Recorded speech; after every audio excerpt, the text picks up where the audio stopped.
Bem, amigos, continuando a lição número 5, já chegando na parte de quinta-feira, a parte que fala sobre o consolo que vem de Deus. Tu me consolas, a lição de quinta-feira, dia 28 de janeiro. Como é importante nós fazermos um estudo crescente. E o estudo crescente mostra o amor de Deus, que é um amor crescente.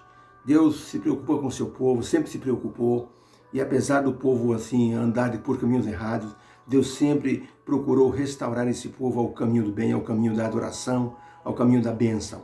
E isso deveria levar o povo à gratidão. Quando nós temos gratidão no coração, nossas expressões de louvor se tornam praticamente um cântico de reverência e de honra a quem tudo fez por nós. É ruim quando a pessoa não tem gratidão. O doutor Alfredo Torres estava um dia pregando numa das igrejas da Baixada Santista, quando ele contou a história de um rapaz que salvou 42 pessoas de morrerem afogadas. O rapaz estava presente, levantou a mão e disse: pastor, com licença, eu sou o rapaz que fiz o salvamento das 42 pessoas. O doutor Torres disse: então vem aqui à frente, por favor, conte-nos a história. O rapaz contou. O doutor Torres então disse: eu queria fazer uma pergunta para você. Dessas 42 pessoas que você salvou, diga uma coisa, quantas ligaram para você ou agradeceram pelo que você fez? Ele disse: pastor, está fazendo 20 anos que eu salvei as pessoas, nenhuma delas nunca me deu um telefonema, nunca me escreveu uma carta. 42 pessoas salvas. Gente, a ingratidão é uma das situações mais terríveis do ser humano. Tá? Quando a gratidão ela é chamada de a joia da alma, a ingratidão mostra que a pessoa não teve nenhum tipo de situação de alegria por aquilo que foi feito com ele. Isso é fácil de entender, porque o ser humano se esquece das coisas com facilidade. Por isso que a gratidão é um reconhecimento pelo bem recebido. Lembremos-nos de quando o povo atravessou o Mar Vermelho, o povo estava com tanto medo, e quando chegaram do outro lado, quando viram Faraó sendo derrotado pelas águas, pelo poder de Deus, olha, Miriam e as mulheres pegaram tambores e cantaram um cântico de alegria. Moisés também entoou um cântico de reconhecimento do poder salvador e do poder consolador do Senhor Deus. O povo que parecia que não tinha nenhum tipo de situação para adorar a Deus. Estava na frente do mar, o exército atrás, e de repente se viram salvos do outro lado, de forma miraculosa. Então Moisés e Miriam entoaram cânticos de reconhecimento a Deus. Ellen White escreveu no livro Mensagens Escolhidas, volume 2, na página 264, o seguinte: devemos encontrar nosso consolo em Jesus Cristo, precioso Salvador. Ele sempre se condoeu da desgraça humana. Apegai-vos, então, à fonte de vossas forças.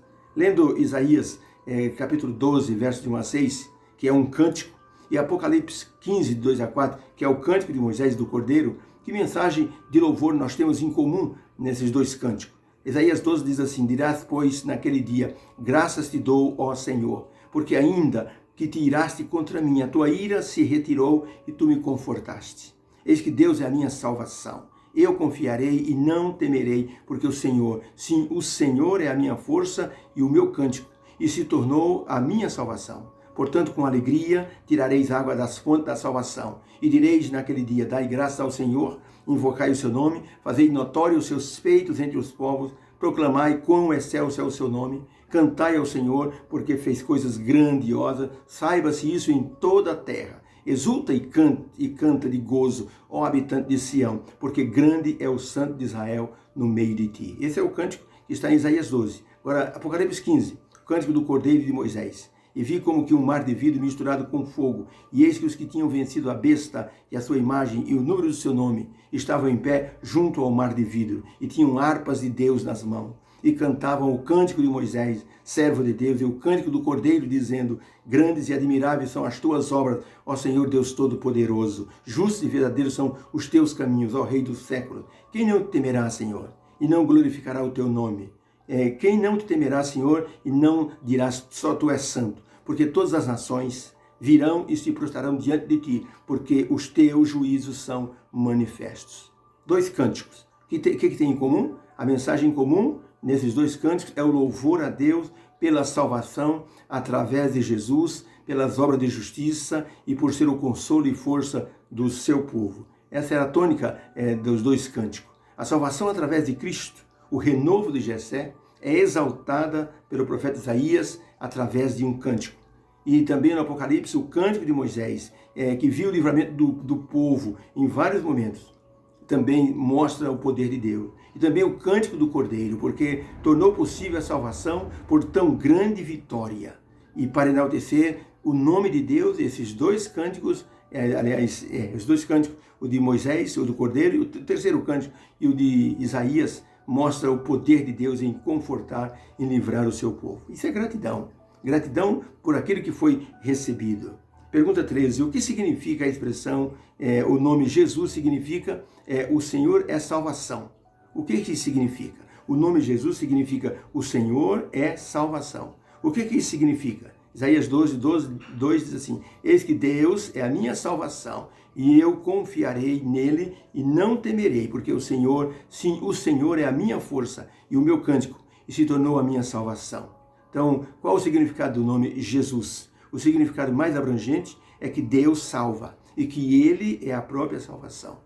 Ele planejou e executou o plano da salvação através de Jesus. Foi uma ação conjunta do Pai, do Filho e do Espírito Santo. Isso mostra que Deus não somente é amor, Ele se sacrificou pelo ser humano pecador, por causa do amor que sente por suas criaturas e não quer perdê-las de forma alguma.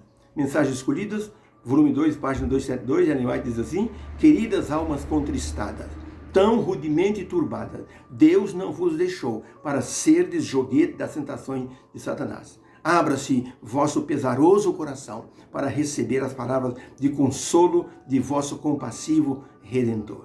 Amém por essas palavras. Vi um dia um vídeo a respeito de pessoas que procuravam mostrar o trabalho de missionários cristãos que trabalhavam entre os leprosos. Não é um trabalho fácil. Sabemos que não existe qualquer atrativo num trabalho como esse, mas para agradar a Deus e socorrer o próximo naquele tipo de desgraça. Esses missionários cristãos se envolvem com os leprosos e acabam então aliviando o sofrimento daquelas pessoas. Inclusive nas Ilhas Molokai, há um homem chamado Francisco Damian, chamado de Pai Damian. Ele viu nas Ilhas Molokai pessoas com lepra sendo retiradas das casas à força, sendo colocadas em um caminhão e sendo levadas para um lugar isolado da ilha, onde não havia ninguém, para que as pessoas não contaminassem outras pessoas. Pai Damian disse: eu não posso deixar essas pessoas morrerem à míngua sem Jesus. Ele então se enfiou lá no meio dos leprosos, entrou num caminhão e foi conversando com eles. E chegando na ilha, ele começou a trabalhar por essas pessoas. Há 30 anos ele trabalha lá, levando o evangelho a esses corações que aos poucos vão definhando por causa da doença. Mas ele tem uma bênção no coração de consolar aquelas pessoas. Podemos dizer que Jesus fez o mesmo conosco. Nós estávamos com a lepra do pecado. Jesus veio com o perigo de se contaminar e morreu por todos nós e trouxe o remédio para a lepra do pecado. Por isso, nossa gratidão a Ele, por isso devemos entoar louvores ao nome de Deus, de Jesus e do Espírito Santo. Por isso devemos dizer sempre: Deus seja louvado. Deus abençoe. Possamos entender que Deus está pronto a nos consolar, nos confortar e nos livrar. Que haja uma bênção para o teu coração nessa quinta-feira, em nome de Jesus. Amém.